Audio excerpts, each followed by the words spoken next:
Dans la vidéo précédente, nous avons découvert que la matière est composée de trois types de particules, les atomes, les molécules et les ions. Donc ici, on a les atomes à ce niveau-là. Ici, on a les molécules et ici, on a les ions. Et on a vu que les ions, ce sont soit des atomes, soit des molécules qui portent des charges électriques positives ou négatives. Alors on va ici présenter une expérience qu'on n'aura certainement pas le temps de faire en classe. On a trop d'activités expérimentales à faire en troisième. Est-ce que le caractère conducteur de l'eau du robinet est modifié quand on ajoute du sel ou du sucre dans l'eau? Alors voilà, je vais vous présenter ici, pour qu'on aille plus vite, les résultats expérimentaux d'un groupe qui a eu le temps de faire cette activité expérimentale. Alors que se passe-t-il au niveau du courant électrique qui passe dans l'eau lorsque j'ajoute des pincées de sel? Alors bien sûr, on a fait le même montage que dans l'expérience précédente, on a pris un générateur, un ampèremètre, un électrolyseur, on a mis de l'eau du robinet dans l'électrolyseur, et ensuite on a ajouté de plus en plus de pincées de sel. Donc on voit ici que la quantité de sel dans l'eau du robinet augmente. Eh bien on voit que la quantité de courant qui passe dans l'eau augmente également. Alors le sel de cuisine, c'est composé de particules qui sont des ions, Na+, et bon, bien sûr, j'écris très mal comme ça, Cl-. Donc, quand on ajoute du sel dans l'eau, on ajoute des ions Na+, et Cl-. Et je vois que plus j'ajoute des ions dans l'eau, plus la quantité de courant qui passe dans l'eau est importante. Maintenant, si j'ajoute du sucre, donc vous voyez ici, deuxième tableau de résultats, toujours un générateur, un ampèremètre, un électrolyseur, de l'eau du robinet dedans, et on ajoute du sucre. On ajoute des pincées de sucre. Donc ici, on a de plus en plus de sucre.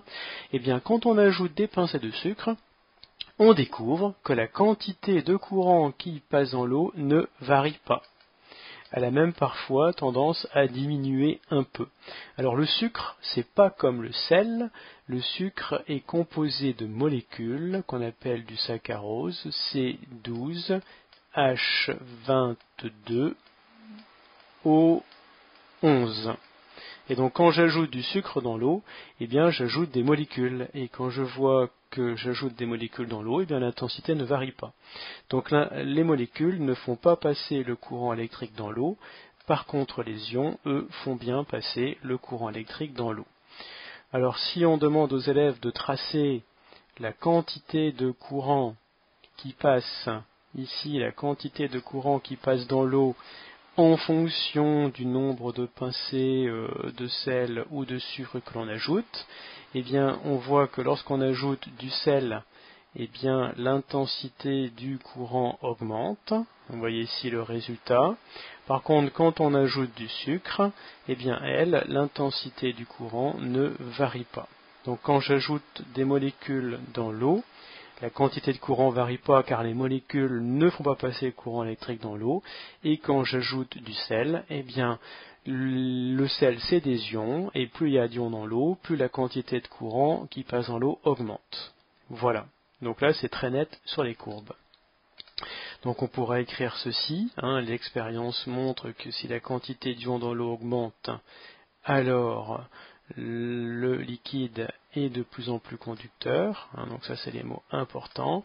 Par contre, si on ajoute des molécules, ici, ça ne varie pas. Bien, ceci, ce sera aussi à écrire dans le cahier, même si on n'a pas eu le temps de faire l'expérience. Mais rassurez-vous, on fera plein d'autres expériences très intéressantes. Alors, quels sont les ions présents dans l'eau? Eh bien, il faudra connaître quelques formules et quelques noms d'ions par cœur. Bien sûr, on ne peut pas y couper. Alors, avant de découvrir les noms et les formules des ions qui seront à apprendre cette année, encore deux mots que l'on n'a pas encore découverts en chimie au collège. Ici, vous avez le mot cation, et là, vous avez le mot anion. Alors, c'est quoi des cations, c'est quoi des anions? Il suffit de regarder ce qu'il y a en dessous du tableau. On voit que les cations, eh bien, c'est l'ensemble des ions positifs, et les anions, c'est l'ensemble des ions négatifs. Donc les cations et les anions, ce sont deux sous-familles des ions. Les ions, ce sont les atomes et les molécules qui portent des charges électriques plus ou moins. Les cations, ce sont les atomes ou les molécules qui portent des charges plus. Et les anions, ce sont les atomes ou les molécules qui portent des charges moins. Donc il faudra écrire ces définitions dans le cahier. Et pour la prise de notes, vous allez vous arrêter à ce niveau, parce que la suite, on le fera en classe. Voilà, bon courage.